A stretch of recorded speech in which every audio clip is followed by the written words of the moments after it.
रजनी को बचपन से ही पेंटिंग का बहुत शौक था। वो हमेशा से ही पेंटर बनना चाहती थी, पर उसके माँ और पिताजी ने उसको कभी भी इस चीज के लिए सपोर्ट नहीं किया और उसकी शादी नीरव से हो गई। नीरव रजनी को बहुत प्यार करता था, पर रजनी हमेशा चुपचाप ही रहती। वो इस शादी से खुश नहीं थी। वो ये शादी नहीं करना चाहती थी। उसे तो हमेशा से पेंटर जो बनना था।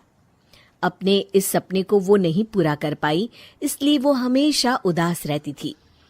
रजनी, बहुत ही बढ़िया फिल्म लगी है, कल देखने चले? नहीं जी, कल मुझे बहुत काम है, मैं नहीं जा पाऊंगी।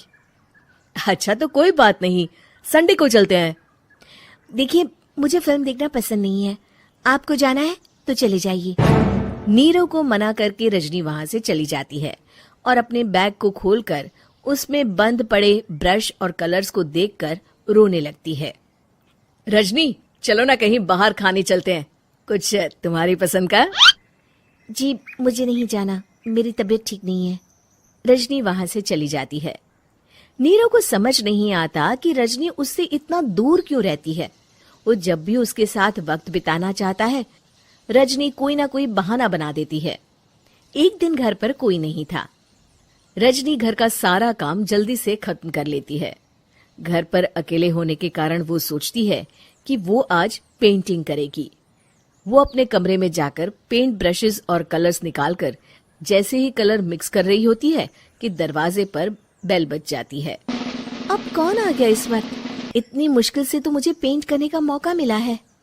रजनी दरवाजा खोलती है तो उसकी सास अपनी सहेलियों के साथ खड़ी होती है और सब घर के अंदर आ जाते हैं। अरे बहू, सबको शरबत बनाकर पिला दे, बाहर तो बड़ी गर्मी है। उफ। जी। रजनी पेंट ना कर पाने से उदास हो जाती है। उसे गुस्सा भी आ रहा होता है कि उसने इस शादी के लिए हाँ क्यों कह दी। वो रसोई में जा रही होती है कि उसकी सास उसे रोकती है। बहू, सबके खाने का भी इंतजाम कर लेना, आज का लंच तो ये सब यहीं करेगी। हाँ। रजनी बिना कुछ कहे रसोई में चली जाती है। सबके लिए खाना बनाती है। सब खाना खाते हैं और रजनी घड़ी देखती है कि ये सब कब जाएंगे ताकि वो अपनी पेंटिंग कर सके। जब शाम होती है तब सब चले जाते हैं अपने घर। अरे बहू, सब तेरे खाने की तो बहुत तारीफ कर रहे थे, सबको बहुत अच्छा लगा खाना। आपको मुझे सुबह बताना चाहिए था ना कि आपकी सहेलियां आ रही हैं। पता भी है कितना वक्त लगा सारा खाना बनाने में। अरे बहू, तू ऐसे कैसे बात कर रही है मुझसे? तो और कैसे बात करूं?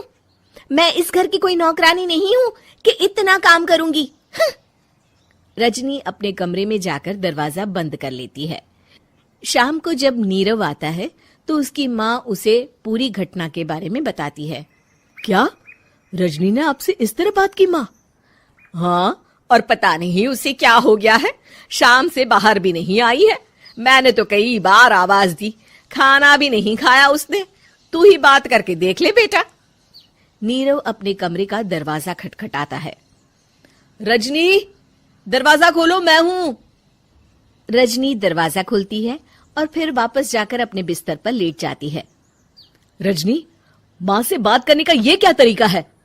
मैंने कोई गलत बात नहीं की है। अरे तुम क्यों ऐसे बर्ताव कर रही हो सबके साथ? क्या तुम इस शादी से खुश नहीं हो? रजनी कुछ नहीं बोलती। अरे बताओ मुझे रजनी, क्या ये शादी तुम्हारी मर्जी के खिलाफ हुई है? हाँ, मैं ये शादी कभी नहीं करना चाहती थी। तुमसे क्या, मैं किसी से भी शादी नहीं करना चाहती थी। रजनी रोने लगती है। चुप हो जाओ रजनी, बताओ मुझे, तुम क्यों नहीं करना चाहती थी शादी? रजनी बेड के नीचे से अपने पेंटिंग्स, कलर्स, ब्रश, पेपर्स निकालती है। इतने में उसकी सास भी कमरे में आ जाती है। ये देख रहे हो, ये थे मेरे सपने। मैं पेंटर बनना चाहती थी, पर माँ पापा ने कभी सपोर्ट नहीं किया और मेरी शादी करवा दी। मेरे सारे सपने टूट गए। हर वक्त बस गुस्सा आता रहता है मुझे।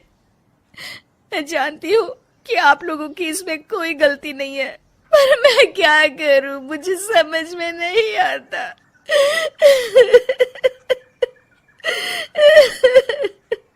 रजनी फूट फूट कर रोने लगती है।